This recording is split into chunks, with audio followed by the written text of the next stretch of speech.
Spoiler alert. Our intention on the Slashers and Screamers podcast is to bring you an entertaining escape from your workday or commute. But as we dive into your and our favorite horror flicks of all time, that entails spoiling scenes and endings to movies that you may not have seen. If this is important to you, we do advise you pause this podcast now and watch the film from this episode and come back to us. We're waiting. The lone survivor of an onslaught of flesh-possessing spirits holds up in a cabin with a group of strangers while the demons continue their attack. In other words, one man's tour de force into insanity and back again. We watch Evil Dead 2. You're going to Camp Blood, ain't you?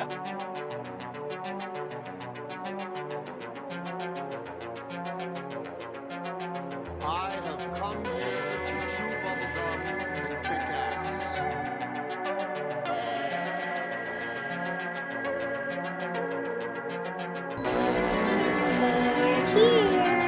Never come back again. All out of bubble.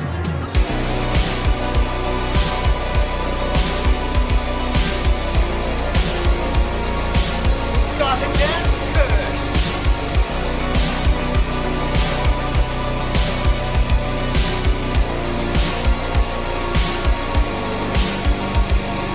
Basement call is coming from inside the house. Hello, Deadites. We are back, and it's episode number 3. And 3 is a magic number. Yes, it is. It's a magic number. So, without further ceremony, allow me a moment to introduce the rest of the lineup. It was his poll item that won last week. He's bringing us into this flapdoodle of a film. He is the godfather of Droll, James Brown. What's up? James, good God. Yes. Like my first question about this film you brought to us is why? This film is a classic, Bill. Well, yeah, classic by Almost age. a rite of classic by passage in material. my family. It's a rite of passage. When you turn 5 years old, you have to watch this movie in order to be accepted into the Brown family. Maybe that's why I was never accepted. Well, well, she has likely listened to Britney Spears' Toxic on repeat today at some point, and that alone will explain her attitude. She's Casey Ripley. Casey, hello. Likely or definitely? Well, I'm not a prognosticator. I can only go by my own personal knowledge. Only you know what goes on behind your doors, so it sounds like you're correcting me.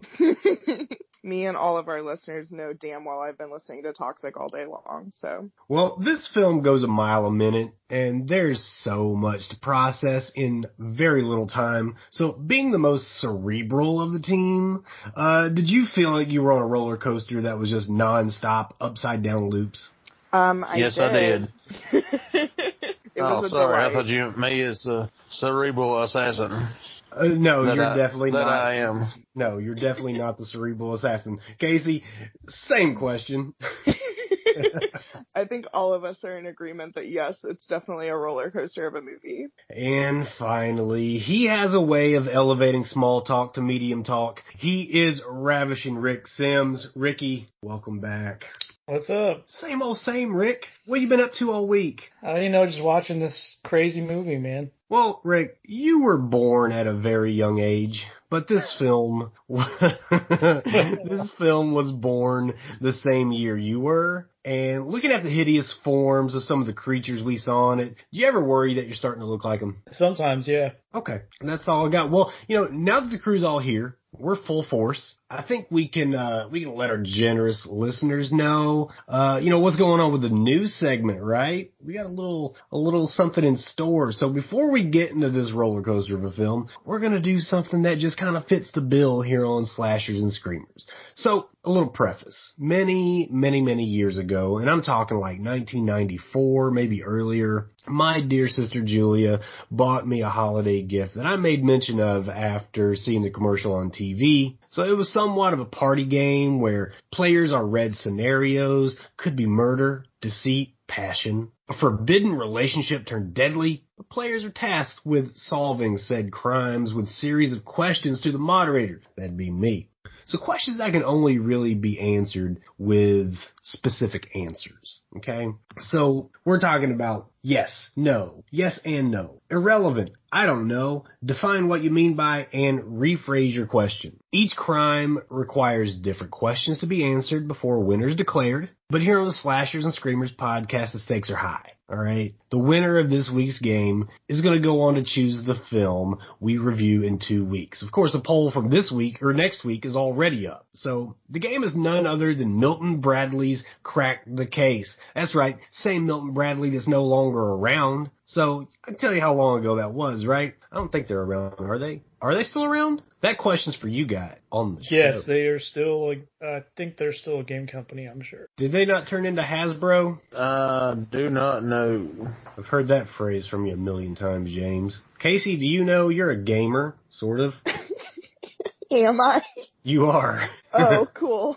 Thank you for giving me that title that no one has ever given me before. I don't know, and I'm not entirely sure what Milton Bradley is, so I'm not sure I'm the one to ask here. I wasn't doing a lot in 94. Well, Milton Bradley made, didn't they make like Candyland and all those games? I had Candyland. My mom threw it away because we wouldn't clean it up. Oh, well. They made I think they made Clue, didn't they? Yeah, they That's definitely a sad story.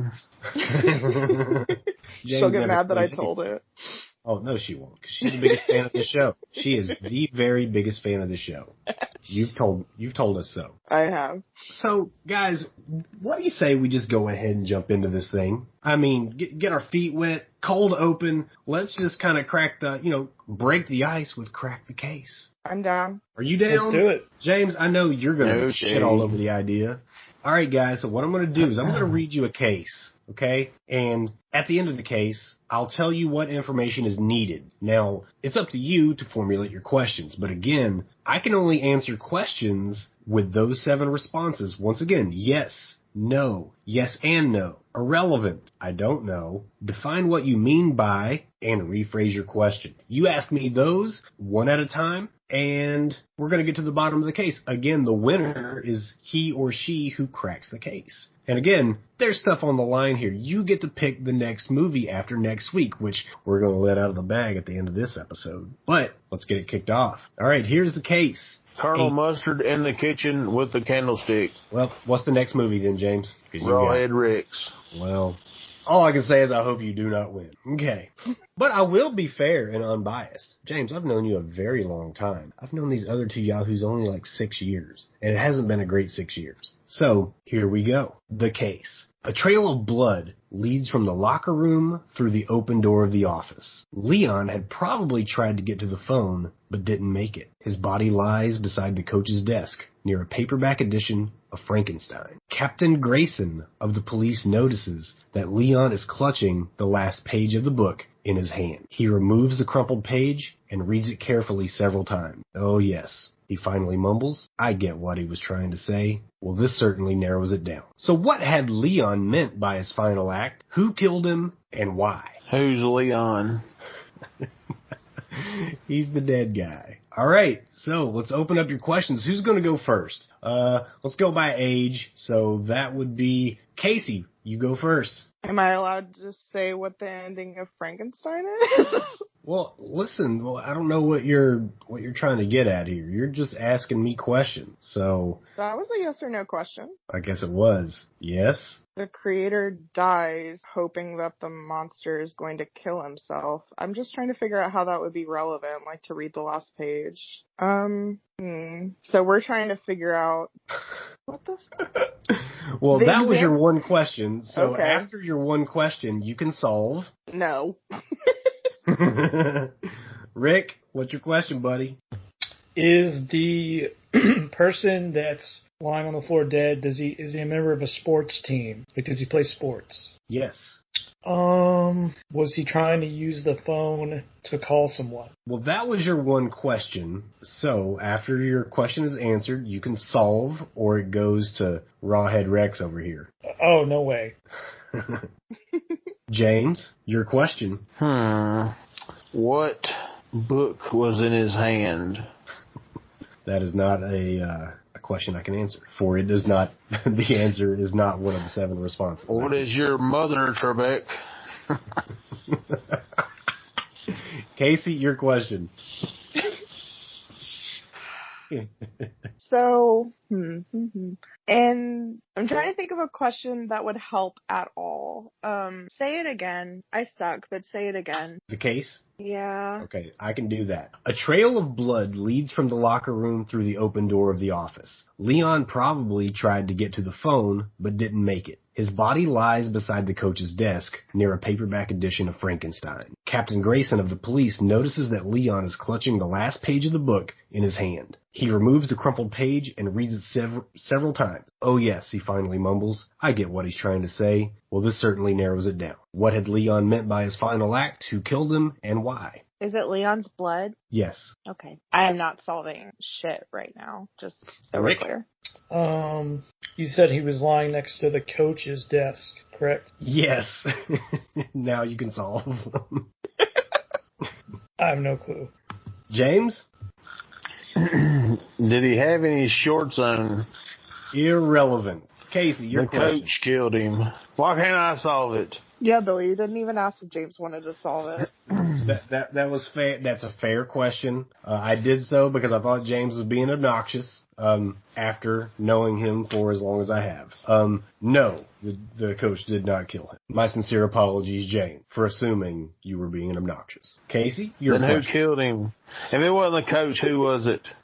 Did he kill himself? That was my question. No. Aw. I mean, I shouldn't be disappointed by that. I was just hoping I was right.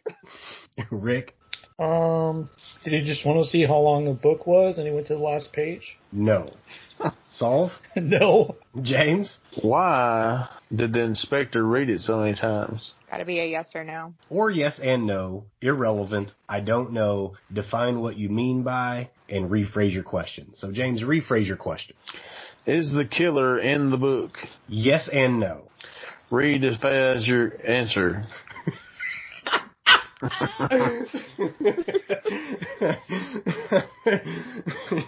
Would you like to solve, James? Frankenstein. No. Casey, your question. Did his dad kill him? No. I guess that's an attempt as a solve as well. Yeah. Rick? Sorry. You could ask probing questions as well, to narrow things down a little. Is this Probe. in high school? No, but irrelevant. Okay. I have no idea. James? Is Leon... Never mind. Is the last... Is the last page of the book important? Yes. Would you like to solve? So, what am I trying to solve again? Somebody tell him I'm too mad. Like, why he was killed? What had Leon meant by his final act? Who killed him and why? What was Leon's final act? Dying?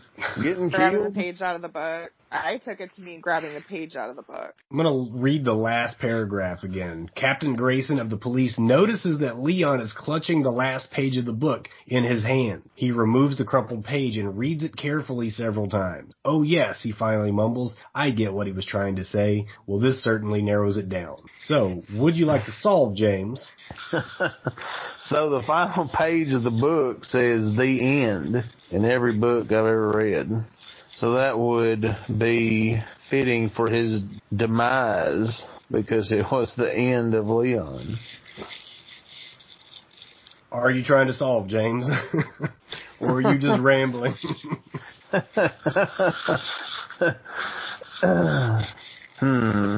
I'm coming up with my Matlock hypotenuse. I don't think it's a hypotenuse that you're looking for, James. I still don't know what I'm looking for. I'm pretty sure Who it's a killed him? The hypothesis. quarterback. The quarterback killed him. No. Casey? Okay, couple questions. First of all, did you You- pick a you hard get one? one. No, No, this no, is this- irrelevant. Is this blue? This is an easy one. Some bullshit. When do we get a hint? After this round. Mother? Okay.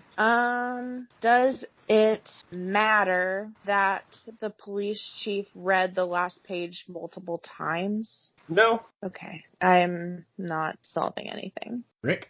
When he had to make the phone call, was he in some type of distress? Define what you mean by distress. Like, was something chasing after him? Define what you mean by chasing.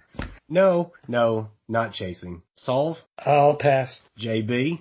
So I can only ask yes or no questions, right? You can ask questions that get those 7 responses. Yes, no, yes and no, irrelevant, I don't know, define what you mean by, and rephrase your question. Is he a football player? Yes. The end. But I still don't know the answer to any of the other questions. And the guy said, that pretty much narrows it down. The end did it. The tight end. Yes, he did. We still have some remaining questions, though. What are the remaining questions? Why? Why? Is that it? Well, you got one of the questions. Because he was sleeping with his ex-fiancée. No. Casey? I got so stuck on what the actual ending of Frankenstein is. So mad. This tight end did it. He left a trail of blood. I want a hint. We did just finish the round, didn't we? Mm-hmm. All right. The first clue. The suspects were all members of a college football team. We already know who did it. Yeah. So the hint doesn't tell us why? Or it's not a useful hint, Billy. I don't come up with the hints. I can only give them. I hope our listeners are listening to this, like, screaming, because that happens to me on podcasts all the time, and it makes me feel so frustrated. So the tight end did it. This might be a stupid question. I think we've already covered this, but maybe we haven't. Leon is a football player, right? Yeah. Okay. Is that my question? That's probably my question. It is. Would you like to solve? No. Ricky? Was Leon tackled by someone? No. All right, pass. James? Was Leon the quarterback? Irrelevant. So it's irrelevant what position he played. Correct. Why did the tight end kill Leon? Would you like to solve, James? Because something to do with the tight end. The problem here, guys, is James is a football coach, and he's trying to figure out what kind of what kind of alibis he's concocted in case he ever killed one of his players. All right, I don't know. Casey. I really was hoping that James would solve it. I didn't want it to come back to me. Does the way in which he was killed matter? No. What we want to know is what had Leon meant by his final act, who killed him, and why. We've solved 2 of those with 1. We only need to know the why. Yeah. Okay. I'm not solving. Rick? Did the policeman know Leon? I don't know. All right, pass. James? Let's see here. Did Leon owe anybody any money? Yes. Yes, he did. Would you like to solve? No. Casey? James, how did you know that? This doesn't count as a question, Billy. You can answer. How did I know what? That he owed someone money. I didn't. I asked the question if he owed somebody money. But, like, He did you didn't have a get reason to killed. suspect that? Well, I mean, We're you're only going to get playing killed for draft 1 or 2 games. things. Either money or sleeping with somebody's wife. That's the only 2 reasons you get killed. Or both. I would watch CSI James Brown.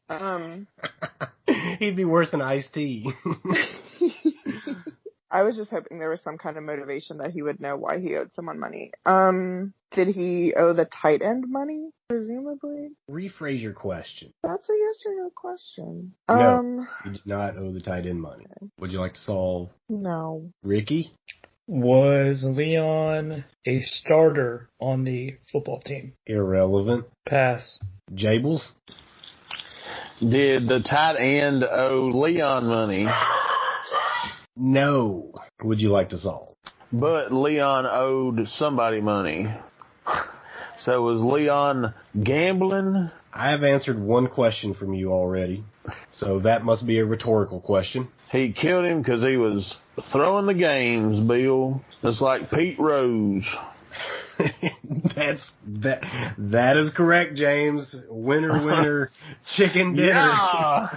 I'm talking Investigators about. must discover that Leon was gambling on the games and was stabbed to death. The keywords on the page were the end. The killer was the football team's tight end. I've been throwing games for Leon. So, James, please don't say Rawhead Rex is the next one. I am the cerebral assassin. He really is. James, make the next one Dog Soldiers. What Don't fall will for I it, James. do? Don't fall for it. I'll have to keep it a secret. So you're going to announce it at the end of the episode? I'll announce it at the end of the episode. All right, we're going to hold you to it. Well, guys, that was our first round of Crack the Case. I hope it was fun. I hope it wasn't too drawn out. I think, Painful. I think it was fun. It was fun hearing the gears turning. They were kind of smoking, honestly. But now, you know what it's time to do, guys. It's time to get into Evil Dead 2. So, Ricky, let's hit Rick's rundown and get this thing started. All right, man, let's do it. So we're doing Evil Dead. Came out March 13th, 1987. It was made in the United States. It is 1 hour and 24 minutes. It was recorded in mono. Interesting fact about it is still banned in Iceland, still banned in Malaysia, and it was banned at one point in Norway. Why? I would think probably because of the gore. Okay. Even after everything the Norse did to people around the world, they're worried about gore. Yeah. Okay, carry on. It was filmed in North Carolina, Michigan, and a sound studio in North Carolina as well. Rated R. I didn't see why it was rated R. I would assume gore, violence.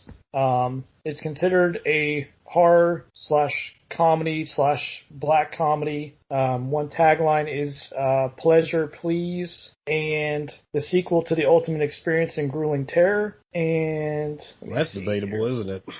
Yeah. Director was Sam Raimi. Bruce Campbell was in it, and he's been in a lot of stuff. A lot of other horror movies. He's pretty well known. What about the budget? This seemed like an upgrade to the first Evil Dead, which this is Evil Dead 2. But supposedly this was an uptick in budget for Sam Raimi. But looking at the graphics and the makeup, surely this thing was well more expensive than it looked. Yeah, surprisingly, the budget was pretty low for the time. It was about estimated $3,600,000. So I have something to input about the budget and financing of the movie too. Please do. So the first movie came out in 1981, and then in 1986, Stephen King's directorial debut, and I believe his final director credit, Maximum Overdrive, came out. Yo. And he worked with the producer of Evil Dead 2, Dino De Laurentiis, and Stephen King was such a fan of the first one that he convinced Dino De Laurentiis to have his production company finance this movie. So Stephen King is part of the reason that this movie got financed to be made. That's pretty amazing. And also, I was going to add that De Laurentiis, or Laurentiis, whatever you say his name, he was over everything in the 80s. So a lot of movies people have seen, he did production for. A lot of well-known, not just horror movies in general. I was going to say opening weekend, March 15th, 87, it did $807,260, and then it grossed $5,923.44. Necronomicon Ex Mortis, the Book of the Dead. I am fairly certain that I bought that at a Scholastic Book Fair, guys, in 4th grade. I don't know. I could be wrong about that. It may have been later. James, this is all you're doing, man. This is every bit of you. Okay, you talk about this movie was a rite of passage for children in your family. That explains a lot, knowing your family, okay? But they're kicking this movie off, making damn sure that we know that this book isn't one to fuck with, right? And I don't know if the narrator is reading this, if he's reading off the table of contents or just what, the book can bring. But I already know the esteemed Dewey Decimal would have nothing to do with this fucking book. I'm pretty sure his name wasn't Dewey Decimal. It's a decimal system named after someone named Dewey. But maybe, one of the kids from DuckTales or something. I don't know. But what do we know about this book, James? Give it to me in smart hillbilly terms. Well, basically, it's probably the Demon Bible, I would say. The Demon Bible. Something you don't want to fool with. Well, it sounds like something I don't want to fool Something you with. definitely don't want to read out loud. Well, if no you happen to find shit. it. Oh, absolutely not. Well, the book disappeared in like 1300 AD, so that's a red flag already. You know, who's doing what with the demented literature that was spilled onto those pages, guys, right? But, I mean, eventually somebody had to uncover it. You know, the good Buddha said 3 things cannot remain long hidden: the sun, the moon, and the truth. Well, this is the truth, and I don't know if we're ready for it. So, we're kicking this thing off. It's kind of another, it's another one of those, you know, people minding their own business in the beginning kind of things, and then shit just kind of goes bad for them. But, you know, it's looking like a romantic getaway, you know, over a very secure and not evil looking bridge. Nah, fuck that. This whole trip looks like a revised version of the trip dude took at the beginning of Nosferatu, going up the mountains, and it's like nothing looks good. I would never go anywhere that looked like this, right? Who's going on a vacation looking like this? I'll go anywhere Bruce Campbell takes me. Well, I guess we'll have to get into that in a little bit because,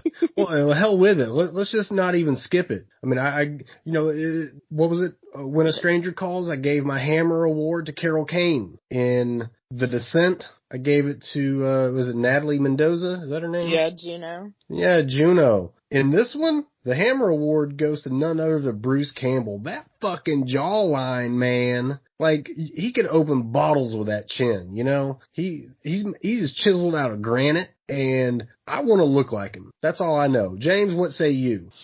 I say that's one handsome man. You know what? If James will admit it, I don't feel bad whatsoever. But you know what? We joined this, you know, this couple.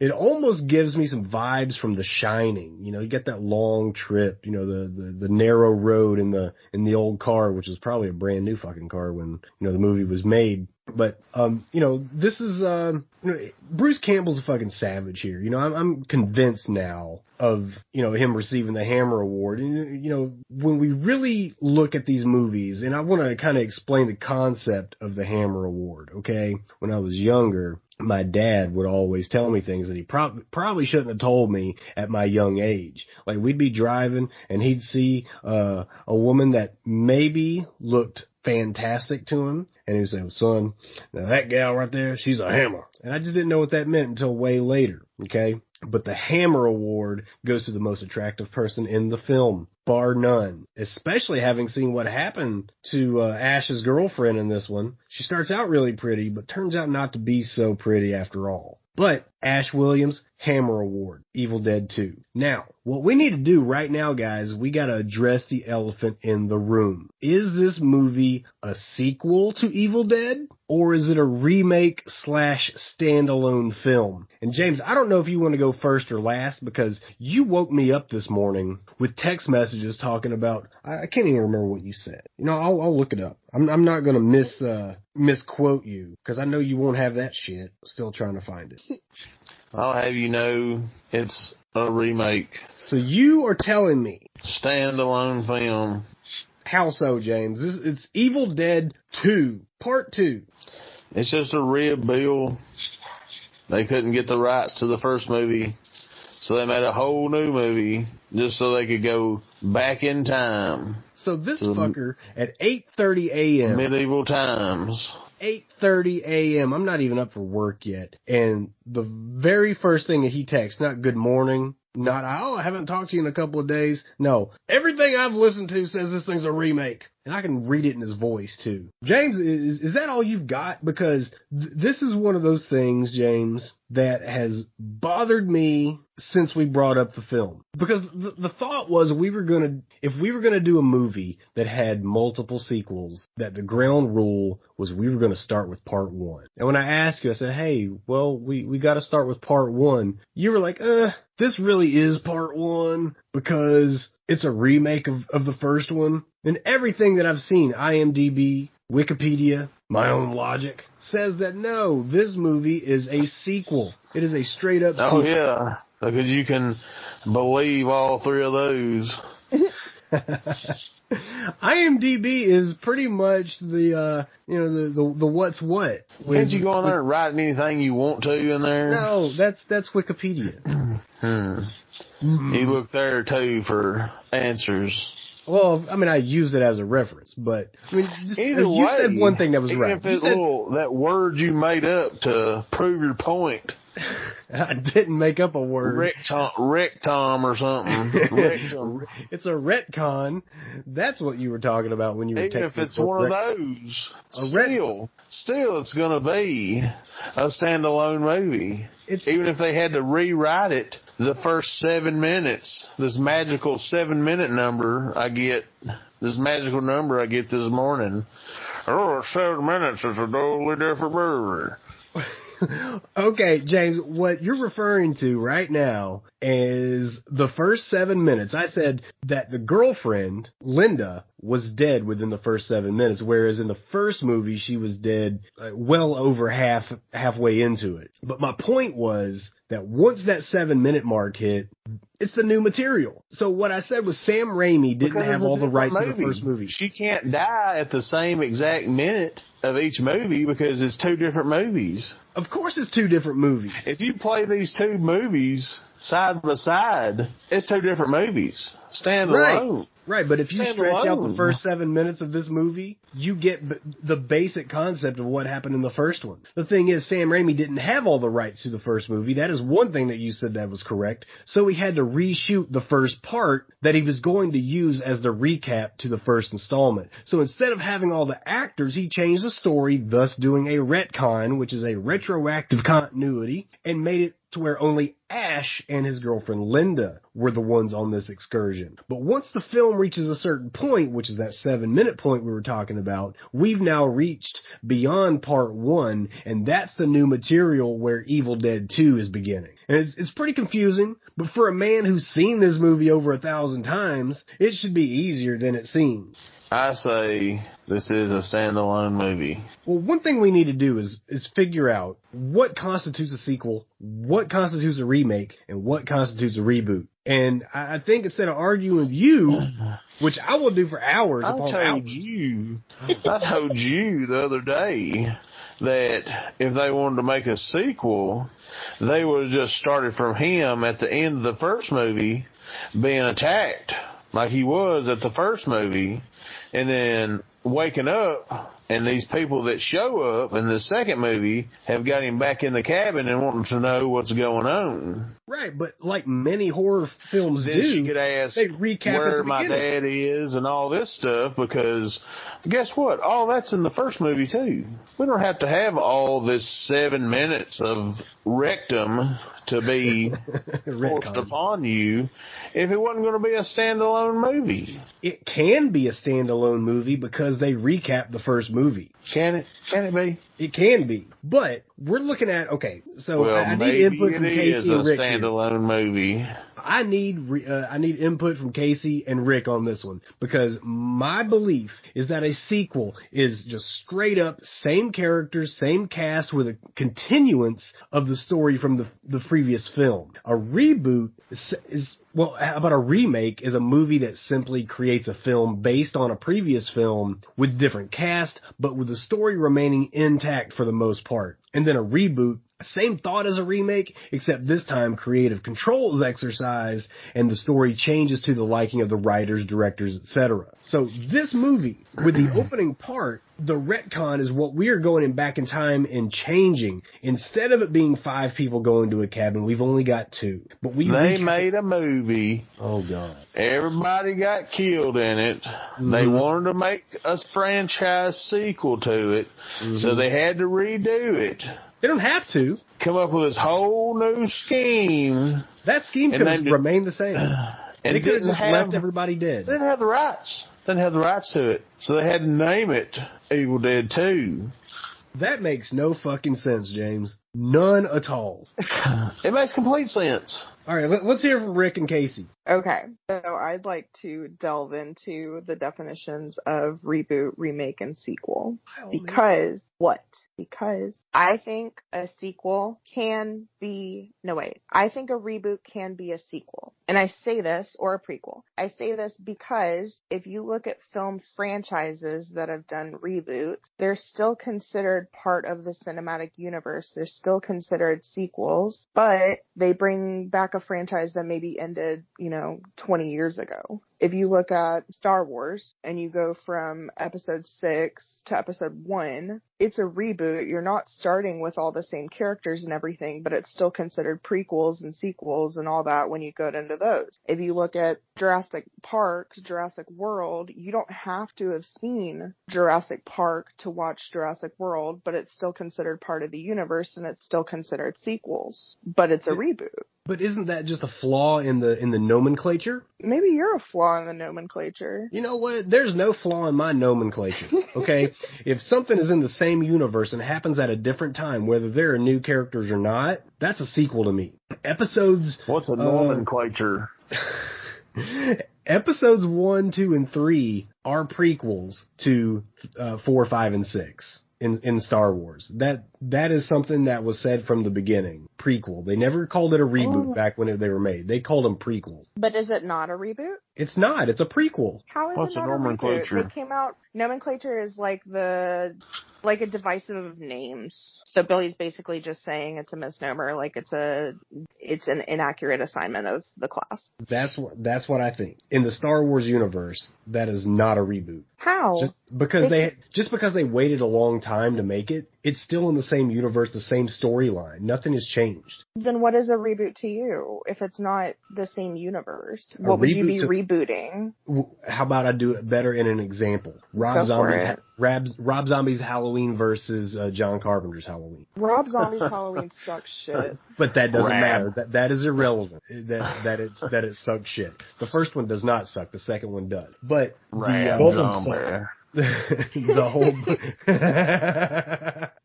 I'm not even going to edit it. God damn it. Why did James have to hear that?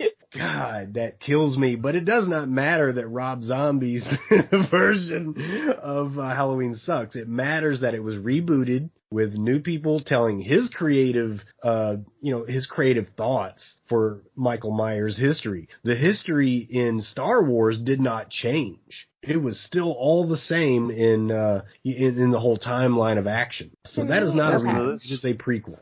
So, listen to this crazy little tidbit, Rab. And then 7, 8, and 9 are sequels. So Sam Raimi made this movie. I forget the name of it.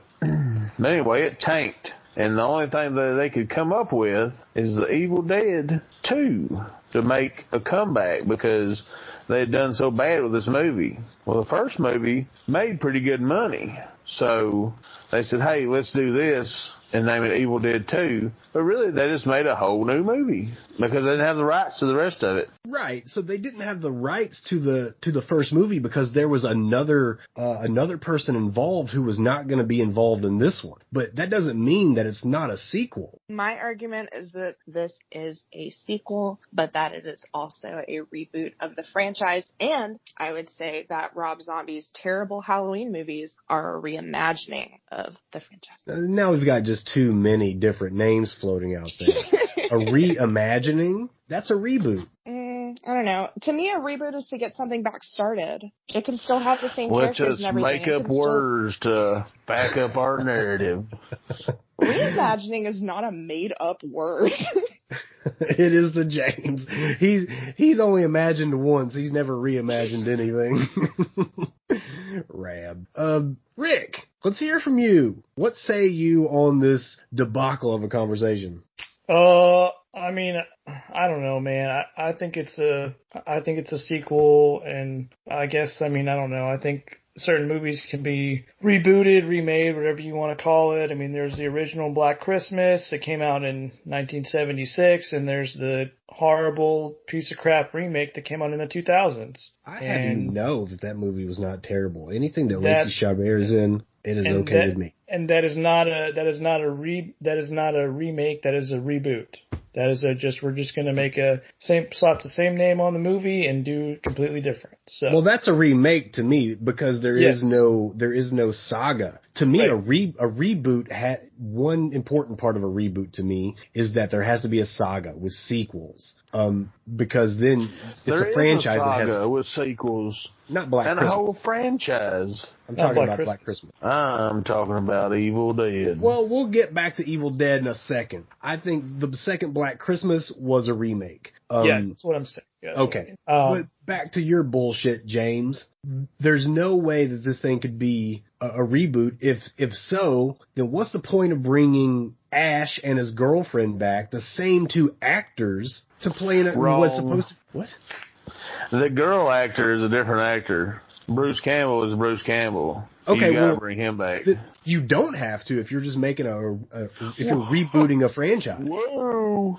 Or Bruce remaking a movie. Campbell makes the whole movie instant classic. I would agree with that 1,000%. I've got no argument for that whatsoever. So you have to bring him back. Yeah, I agree. You have to bring him back, but if you do and you continue on from the end of part 1, then that is a sequel. The only thing that you've done is retconned the recap. Like at the beginning of Friday the 13th Part 3, you see the last, say, 3-4 minutes of Friday the 13th Part 2. Totally fine. They used the actual footage from the movie. In this one, you could not do such a thing because Part 1 had additional people involved in the making of the movie that were not going to be included in this one, so the rights were not had to do such a thing, right? So they reshoot, they change the history a little bit, and now watching Part 2, this is the first 7 minutes that we keep referring to is what we now have in our heads as what the history of Evil Dead is. Recapped If up until the point is where not a sequel. Well, why do you think that it takes such a short time to bury It wouldn't even her? have to start. Why? Why even take the 7 minutes? Just start from him in that puddle of water. Because then Boom, you get that's to all you change. gotta do. Because then Sam Raimi gets to change backstory, everything. No nothing. Then Sam Raimi gets to change the history of it for him and his story and the way he wants to continue things. My thing is, why would they name it Evil Dead 2 if it wasn't a sequel? It's the same thing like Halloween 2. It literally is a continuation and a direct sequel to Halloween 1. James's argument is that they do it for satire. But Halloween 3 Season of the Witch has nothing to do with it. Correct, but Halloween was supposed to be a standalone series to begin with. It wasn't supposed to even have a second movie. I'm just But switching that's my for stance another podcast. entirely and helping James. Well, there was no reason for that, Casey. I just like to argue all points and not make up my mind on any of them. Okay, guys, final verdict. Rick? It's a sequel. Casey? Sequel/reboot. Good God, you can't have both. I can have it all. My empire of dirt. I am saying sequel. James? Standalone movie. What's not a standalone? It's only one. There's it's only a one reboot. Evil Dead, and it's Evil Dead 2. Well, what about Army of Darkness? It's a reboot for you, it's a reboot of a franchise, or what was to be a franchise. No, that is a sequel to Evil Dead 2. Okay. Hence, Evil Dead 3, Army of Darkness. Okay. We're never going to agree on it, James. We're going to put up a Twitter poll, though. If anything's anything, Army of Darkness is a definition movie sequel. Why? Because at the end of the second movie, he gets sucked back in time, and he wakes up in the third movie back in time. Very good, James. I still say Evil Dead 2 is a sequel. But we're going to agree to disagree. We're probably just going to disagree to disagree. But let's go ahead and jump into the story here. So like all young adults do, Ash and the lovely Linda have gone to the deserted cabin for some unadulterated sex, but before that can happen, and it was very likely on the verge of happening, Ash walks upon the Necronomicon Ex Mortis, Book of the Dead, and the recorded ramblings of one Professor Raymond Noby. I guess you know him already, James, but Professor Noby knew the Book of the Dead was on Audible back in the day. So, yeah, he's just going to narrate that for him, get shit started. Oh, by the way, you can now hear slashers and screamers on Audible now. So, yeah, check that out. But as Ash is listening to these tapes, I guess the voice of the good professor is summoning these evil entities that were mentioned in the opening. That was a fucked up opening, by the way, James. Their intro to the Book of the Dead. You see all kinds of shit that's waiting on us, and man, I didn't know really where this movie was going to go. Because again, I'm new to the franchise. I'm giving you credit for, I guess, introducing me on a more intimate level to Evil Dead. But up until watching, I was never a big fan of these movies. It was just a whole lot of roller coastery, random shit happening that was just there for shock value. But there's much more than meets the eye in this movie. So I'm giving you tons of credit, James. All right, you better be appreciative, because I don't even give you credit on things you do right. So the entities wasted no time getting down to business. Like, as soon as the first words were read on this tape, we cut to what's kind of known as an iconic shot for this movie. I don't know if you guys have information on this shot, but I mean, I think it was one of the first types of this type of shot. It's low to the ground, quickly approaching the cabin, very few breaks in the scene, done in like one or two shots. So it's hard to look away from it. You know, you get the first person view of this entity or creature, and I still don't know what it is. So what's the thing that we see, running through the forest there, running through the woods? Is it a creature? Is it an entity? What is Ash running from when he sees this shit? It's evil personified, Bill. Personified. So it's it sounds like a race car. It sounds like a race car? Yep. I didn't hear that. Don't sound like evil to me. Well, we don't get to see the action, but the creature apparently attacks Linda through the window. Ash goes in to find her in the woods, and, we find that she's no longer the Linda we knew. Okay, she's now seemingly possessed by something and attacks Ash. But because Ash is a fucking hammer, he swings a shovel, beheads her without asking any questions like, hey, are you just joking? Or is that a mask? I mean, I've been wrong before. If you remember, last week and the story of James stepping on my head because I was wearing a monkey mask and hiding under his bed, sometimes you gotta stop and ask questions. But no, he just chops her head off without asking anything. I honestly think this is where James gets his reactions. He didn't ask questions either. It was just kill first, ask questions later. So, up to this point, I feel like things are moving pretty fast. So, of course, Ash then digs a grave for Linda, and before you ask why this is all happening so fast, it's because it's a recap of the first movie, and you can't spend too much time on a recap. Are there any arguments to that? I'll not respond to your, what is it called when you try to bait somebody with your statements? I think bait was a good assessment of what that was. Well, when James says bait, he thinks about fishing. When you throw stuff out there trying to sucker me in to say something. Yeah, that's bait. I'll not be baited, Bill. Well, I think, and this is just my opinion, it's obviously not James's opinion, the very next scene is where the proposed new material begins for Evil Dead 2, as Ash has now buried Linda, but we once again see that awesome camera sequence of the creature / entity, we're not sure yet, and how it's just zooming through the woods, busting down doors in the cabin, back out the back door and into Ash. And I don't know how you can look upon this and not see this, that the leap into the sequel from part 1 is right here at this scene. Face down in the mud puddle, after being attacked by this entity, he finds himself, lying face down in the puddle, which ironically I tried to do at least 3 times while watching this. And when he comes to, he seems to have been possessed as well. All right, they might have cut the scene where he took some Benadryl because it wears off pretty quickly. Now, what I can't figure out is this change from Ash? Is this happening like when the daylight breaks, or what is this? Why does it come and go so quickly with him? We don't specifically know the time at which how long he laid in that puddle. No, but we have the specific time when he, I'm going to back off that one. That's pretty good. And considering the time at which it was daylight and then all of a sudden it got really dark, he'd probably been laying there for quite some time. Okay, that's fair. Well, the entity retreats, and it doesn't seem that difficult to fool, honestly, because it's chasing Ash through the cabin, basically just loses track of him and says, well, guess I'm going back outside. So this isn't necessarily the smartest adversary. It's just a really demented adversary. And, then we meet for a very brief moment some new players in the Evil Dead game. There's Annie. I think it's more than one, too. More than one entity? Yeah. Okay, so That's very possible. When I watch this, I just assume that the camera angle, the low to the ground, zooming through one shot type of angle, that is one entity that might be kind of calling the shots. If Godzilla is king of the monsters, this one is king of the entities. Is that not? I know you're going to want to argue it just because you're awake, but does that not make any sense to you? Sure. Well, don't just say it because I'm saying it, James.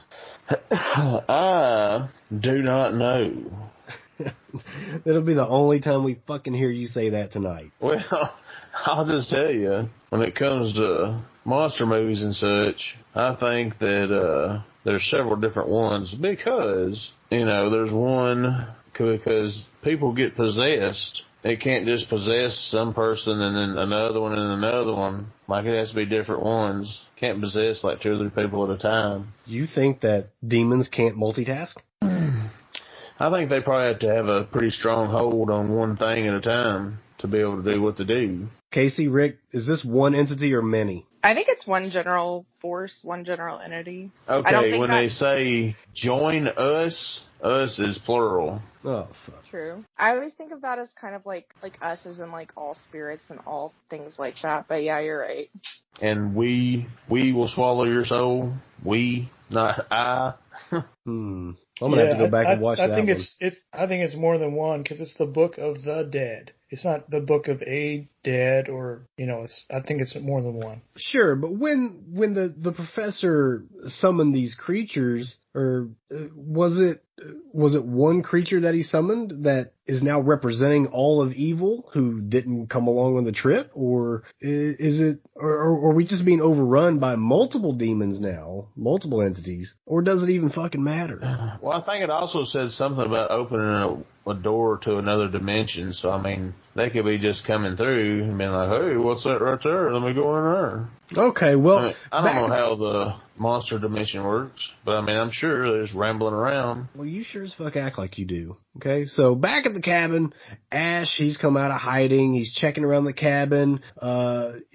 He's checking around for danger. The piano starts playing itself, and I'm beginning to think he was never playing it to begin with. Remember at the beginning, he was playing the piano while his girl was dancing around. I think it's probably one of those self-playing pianos. But anyway, his attention is drawn outside, where he's going to find his beloved Linda. She's returned, and she looks a little different. James, what's going on in this scene? I think she just come back from the dead, and she's dancing headless, right? She is dancing headless at that point because he took her head off with that shovel, the sharp end of that shovel. And one scene that I remembered, James, this is something I remembered. It may be my only memory from watching this movie as a child. And I don't mean I sat down and watched it. I mean, I was walking through the living room, saw it, and probably ran the hell out. But one thing I did remember from my childhood was the part where Linda bends over and her head rolls to her and attaches to her neck. I'll always remember that as my first thought of Evil Dead. So I probably never even saw the first one. But there she is. She's now Tim Burtoned herself. And, she's very much up and walking around. Seemingly it was the piano who awoke her from her slumber. So, I don't know.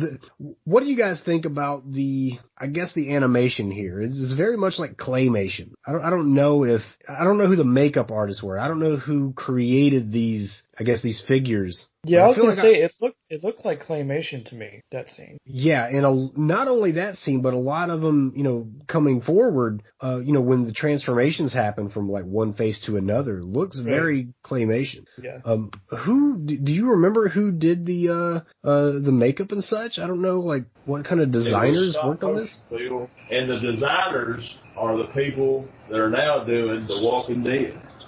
So, like, Nicotero and all those guys? Yes, this is some of their very first work, Bill. The makeup and the foam and all that stuff. Are you out in the woods right now looking for that entity? Yes. I may or may not be outside looking around. Why do I hear a giant fucking bullfrog? Oh, my God. Okay. Well, Ash is having a rough time here. What? I'm in a cabin right now. I'm in the cabin right now. So you wanted to get the full effect. You wanted to talk about Evil Dead while summoning some Evil Dead. Yes. Okay, well, all right. Ash is having a rough time here, guys. He's got heads falling in his lap, biting his hand. He's slamming it everywhere, but it won't let go. And this is largely a one-man show, okay? This movie, a large portion of it is a one-man show. Only to be rivaled later on by Tom Hanks in Castaway. Okay, I get those kind of vibes from this. Of course, the vibes from the movies themselves, very different. But putting on a one-man show, I think it goes unspoken, largely how difficult and how convincing you have to be. That's why Bruce Campbell, he gets just a different level of respect from me based on, the part where Linda's gone and the next batch of characters show up. But Bruce Campbell's a badass in this. What say you? Yes, absolutely. I say Bruce Campbell is the man. Well, he starts to turn on himself after the encounter with undead Linda. And of course, he attacks himself in the mirror, and then we're kind of given a tease of something that's to come as his hand is starting to take on a life of itself. Now, well, I think he doesn't know if this is real or this is a dream at that point in time. Oh, for sure. Because nothing has really happened that, I don't know. He did have to physically pick up a shovel and behead his beloved. I think that would feel a little bit more surreal than just a dream. But yeah, he's got to be asking some questions right now. And I guess he is unsure of what's going on. But, before we get to our characters, the new characters, how do we feel about this performance by Bruce Campbell, and where does he stand among the horror elite? And I'm talking about, our big names, our Jasons, our Freddys, our Michael Myers, our Leatherface, our Chuckies, our Pinheads, our Jigsaws. Where does he rank? None of them stand a chance against Bruce Campbell. James, I'm starting to pick up your bias. Well, all those are evil villains, Bill, and Bruce Campbell is a hero. Of course. But just among those who are in these movies, all right, the guys that they're household names at this point. You can say, oh yeah, man, I'm going to go home, probably watch Jason on Halloween night. You don't have to say I'm going to watch Friday the 13th. Okay, you know what they're talking about when they're talking about Jason. Could I go home and say, you know what, I'm going to go home and watch Ash? I don't think you can do that. So for me, he's just off the Mount Rushmore. I think everybody knows who Ash is, Bill. I don't know about that. I don't think that people who aren't horror fans know who Ash is, but non-horror fans definitely know who Jason and Michael Myers are. Yeah, I would agree with that. I don't think he's a very, if you ask non-horror people like Billy's saying, they would have no clue who he is, in my opinion. No idea. But I would be disappointed in a horror person if they didn't know who he was. Oh, and a horror person for sure. Well, of course, yeah. I'm just saying, if you like horror movies at all, and you were to reference Ash Williams and they didn't know what you were talking about, I would be disappointed, kind of thing. Like, I wouldn't expect it out of a normal person, but it's absolutely expected out of another horror lover. I think you asked 100 people, 75 of them would say, I know who that is. Horror people or just people? Random people on the street. No, I don't think so. Not at all. I think that maybe is like 10%. Yeah, I'm leaning closer to 20. I think that's way too low. And there's a lot of people 20? that seen Evil Dead that don't even like horror. I don't know that non-horror people would last 20 minutes in Evil Dead, because this is very bad to the naked eye, and non-horror people come into horror flicks with a naked eye. The only reason that more people mainstream know who Ash Williams is because of the new series Ash vs. Evil Dead. And if they're stuck on whatever network... Ash vs. Evil Dead is still the same thing as Evil Dead. Yeah, but and that's probably brought a lot of people to watch the movies. Mm-hmm. So, I'm going to say over 50% would know who Ash Williams is. I don't know that you were using Ash vs. Evil Dead in your 75% prognosis, though, James. I think you were using it off of the original movies I just said 75% of people would know who Ash Williams is. And you just totally based on Evil 25%. Dead. You dropped 25% after I brought up Ash versus Evil Dead. I'm going back to 75% and holding strong. Well, it's a good thing we can't put it to the test. Oh, but we can. Well, you go ahead and let us know how it goes. And I don't want any of your family questions because they're just as jacked up as you are. But I think the next scene in this might be one of my favorites, and it kind of further validates Bruce as part of the elite. All right, when his newly demented hand continues its onslaught, he's beating the hell out of him. Oh no, he's not elite. 10% of people don't even know who he is. Who said 10? Over 90% of people do not know who Ash Williams is. That is from your statistics. Try that again. Statistics. Okay, so my statistics were based off of all people, not horror people. I agreed with Casey that horror people should know who Ash Williams is. But if you're just watching Matlock and the Golden Girls, throughout the day, then you might not know who Ash Williams is. And those people exist. Bill, this movie come out in 1987. It did. Do you know how many? Rick also came out in 1987. Exploitation films come out at the exact same time. The reason why it had such a high rating. Exploitation films were much older. X rating. Yeah, that's gore films, whatever. Snuff films, whatever you want to call them. Come out in the 80s. Mm-hmm. Why this movie was banned in so many countries because it was looped in with all those movies, which it was not one of those movies. It kind of was. Oh my God! At the same time though, the 80s was a different time. The Satanic Panic and all that stuff. So yeah, you Satanist. I want to tell you right now, that 80% of the people that you ask do not know who Ash Williams is. I will eat my hat on live TV. James, if I could get us on live TV, we wouldn't be doing this fucking podcast, okay? I can tell you that right now. But we'll do a live episode of the podcast, a live video episode of the podcast where James eats a hat. I would love to do a live episode of the podcast. You guys are welcome to come up to the Tennessee Welcome Center. I will get these guys to sign off on it, sign waivers or whatever in case some demons really do infect the place. And yeah, we'll make that happen because James, you will be eating that hat. And your ever fluctuating percentage can't change that. It's staying higher than 65%.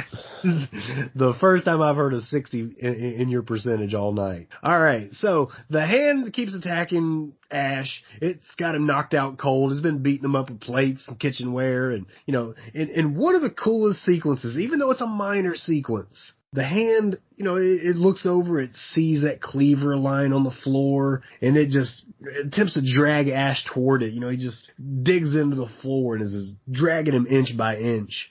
And just as the hand is about to grab that cleaver, up comes Ash, putting a knife into his own evil hand, pinning it to the floor, follows up with a chainsaw that he starts with his teeth, mind you, severs the hand from his ever-turning body, and he's yelling, "Who's laughing now?" And I love the irony in that question because, of course, the one laughing now must be the one sawing off his own hand, right? And then when Ash puts a cover on top of the severed hand, he uses some books to add weight to the cover, right?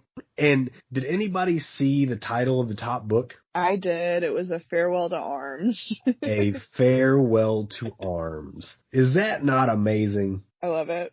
Yes, this whole movie's amazing. We could have said any book. They put the house in the hole in the side of the tree on top. Was that genius or what? Yes, it is fucking amazing, Bill. They put green eggs and ham on top of the stack of books. Incredible. What irony. Green eggs and ham.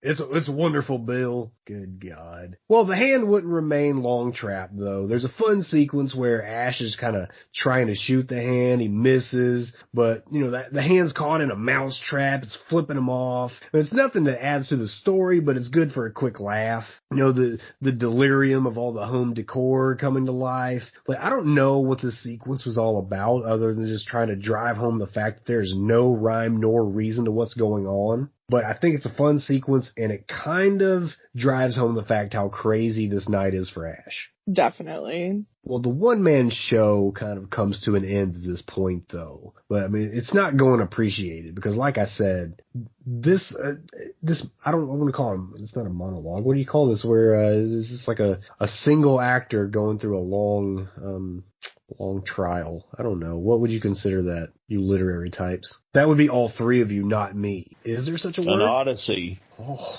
I like that. A hero's journey. Yeah, I like that. Man, just when you think that he's just full of Bud Light and Copenhagen, he comes out with Odyssey. I'm proud of you, James. I don't tell you that enough. Cerebral assassin. Gosh. They don't call me the cerebral assassin for nothing. You could have just removed for nothing. You're laughing, but he's right. He solved the fuck out of our game earlier. Now he's coming out with Odyssey. Don't give him too much credit. Good. Done. Grief. Credit given. Man, he's going to have a head like Barry Bonds. My brain works like a massive computer.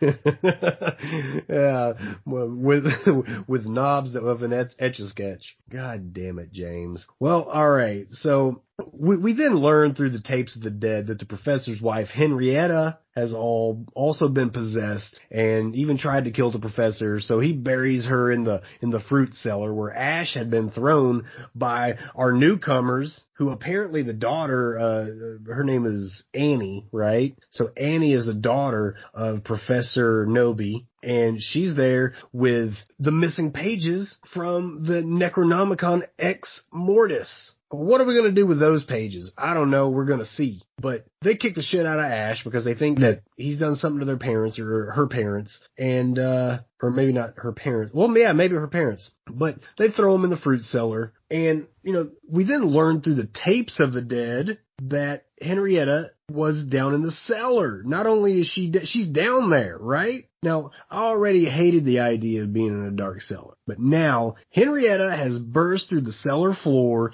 and she looks better than you'd think. Does she? She does, I think. I mean, she stands up and she's all thick. I mean, I'm just saying she's not the Hammer of the movie. She's not the Hammer of the movie, but those are impossible standards with Bruce Campbell. Okay, if you put Carol Kane, you put Natalie Mendoza, and you put Bruce Campbell in a movie, I'm going to struggle to figure out which one the Hammer is.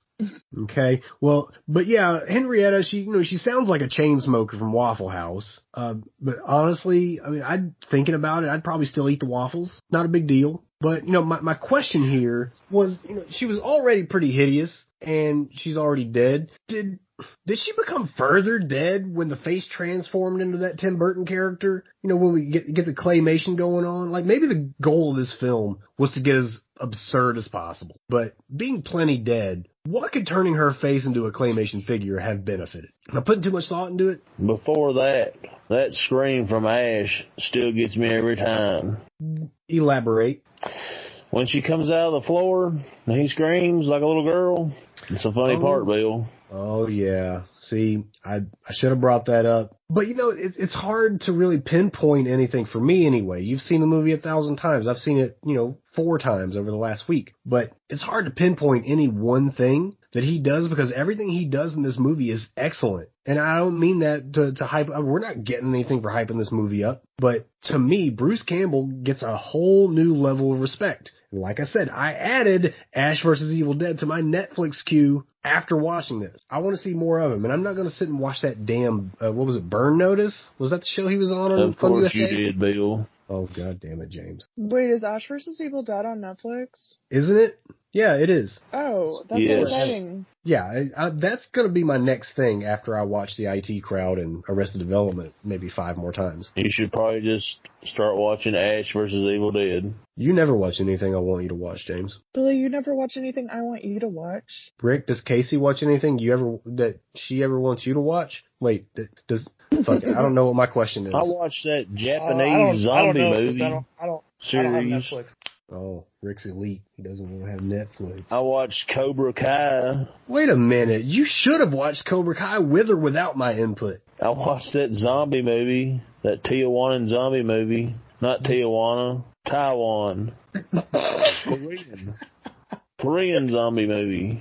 Where did this movie happen? Texas. No, Korea. Back in the olden times. James, you suggested that one to me. Oh, yeah, that's a pretty good film there. Do you see how quickly an opinion can change based off of who suggested it? What movie is this? I think it's called Kingdom. Okay. It's Yeah, y'all need to watch that because that's pretty good. I can't remember if it's Korean or Japanese. But it is very it's Korean. Good. Is it Korean? It is very good. It is very good. Well, we are either visited by an apparition or an actual spirit of Dr. Raymond, and he's giving me those Darth Sidious vibes. But he tells us the key to dispelling the spirits is to recite the passages from the book. Am I being too much of a know-it-all when I ask how the fuck nobody thought of this before? Like, the words from the book, called on the spirit. So logic says there's a reverse spell in there somewhere, right? Or maybe it never occurred to Ash. That's what brought the evil spirits on. What say y'all? I'm not sure it matters much to him, does it? They're just there. I mean, suddenly he's in a fucking cellar with Henrietta, who Henrietta is played by Ted Raimi, who is Sam Raimi's brother, and they said that the suit and prosthetics and stuff that he's wearing are latex, and that they were emptying out cups of sweat. Isn't that gross? Well, first of all, I did not think that there were any prosthetics used in this movie. There were some prosthetics. Well, the good guys finally decide to make their venture out in the woods, which is, I don't know. I mean, Hillbilly Jim decides to scream at the top of his lungs, of his Virginia Slim destroyed lungs for Bobby Joe, thus getting the attention of what I believe might be the master entity, if there are multiple. And though Farmer Fran goes to the window and looks out. He's like, oh, she's out there. I'm going to go get her. Yeah, and terrible idea, first of all, right? But at this point, Ash is slingshotted back into his possession now. So what the fuck? Now Ash is out to kill everybody. Henrietta's down in the basement, makes another appearance, and good God, she grabs Hillbilly Jim and it looks like she put him in a fucking giant Jack LaLanne juicer. I mean, she turns him into complete liquid, no pulp. Brutal. It looks like Hawaiian Punch coming out of the basement. That was terrible. It was pretty terrible, James. But, evil Ash, he finds his beloved Linda's locket, and I guess the emotion is so powerful it pulls him back into his human form. He convinces Annie that he's okay now, finally, 'cause she tries to kill him a couple of times. So, what's the first thing they do? James, tell me about this near Rambo scene where they get Ash all hooked up. Oh, yeah, they get him suited up with a chainsaw hand, a sawed-off shotgun, and a little strap where he can start his chainsaw on his, what do you call it, lapel. Yeah, on his lapel. He just pushes down and it yanks it up, and it's great. And then we hear the famous line, James. Groovy. I've heard James say gravy the same way for years now. So, the team now, which is a very small team at this point, they set forth down to the basement, search for the missing pages of the Necronomicon Ex Mortis, the Book of the Dead. But in Ash's absence, Henrietta puts those hands on Linda, and Henrietta is again looking thicker than a Snicker. But, she transforms this time. She grows her neck out like an extra 4 feet, and she's just having her way with Ash until Linda calms Henrietta down with this lullaby, just long enough for Ash to put those chains on Henrietta and save Linda. But, now you got to think that Henrietta's a little bit more powerful than just being a dead wife, because once she was out of commission, that forest came to life, right? And it was likely close with Henrietta. But Linda begins to recite the passages to dispel the evil, but that goddamn severed hand comes back, stabs Linda in the back, but Linda's a G. She doesn't just die right there. She's able to recite the rest of the passage in her dying breaths. Now that saves our realm, but it was just a little bit too late for Ash, and he's taken into another time, medieval times to be exact, and he's just as confused as we are. The knights are about to kill Ash. They're believing him to be some kind of beast, but he proves himself by dispatching of some flying gargoyle creature, thus very quickly convincing the medieval soldiers that he is to be revered and, quote, has been delivered from the skies to deliver them from the Deadites. The fucking Deadites. What an ending. James, I love this ending, first of all. Like, we don't know what follows as the credits roll, but Ash is seen screaming, no, no, as he realizes he's stuck in this unknown land and time, and his fight versus evil is far from finished. So, there's so much more than meets the eye. I think about the ending of Planet of the Apes when they make it to the surface and they see that they were never in a foreign land, they were in America the whole time. This ending was not the ending that you wanted to end the story and for everybody to be okay. You want Ash to be okay, but he is far from okay. On the surface, one would think that this movie is just a poor excuse to go balls to the wall with some random occurrences of, poorly created monsters and creatures, but the ending here shows there's a complete history and lore with these Deadites. So I personally congratulate you, James. It is not easy to push new things on me. And before there's a whole book about them, so I mean, yeah. Oh, for sure. But I mean, like I said, it's not easy to push new things on me. Before we prepped for this episode, I was not an Evil Dead fan, James. All right. The more I watched, though, the more it grew on me. So, job well done, James. Thank you. You're most welcome. I knowed you'd like it if you ever watched it. You didn't know anything, James. You got lucky on this one. You might not get lucky on the next one.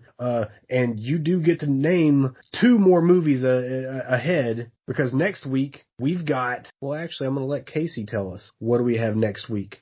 We're watching The Village. A very good movie by one Mr. M. Night Shyamalan. We think it's a good movie. I think we're going to have some people in the audience who disagree. It's pretty polarizing. Yeah, very few are in the middle. Either you love it or you hate it.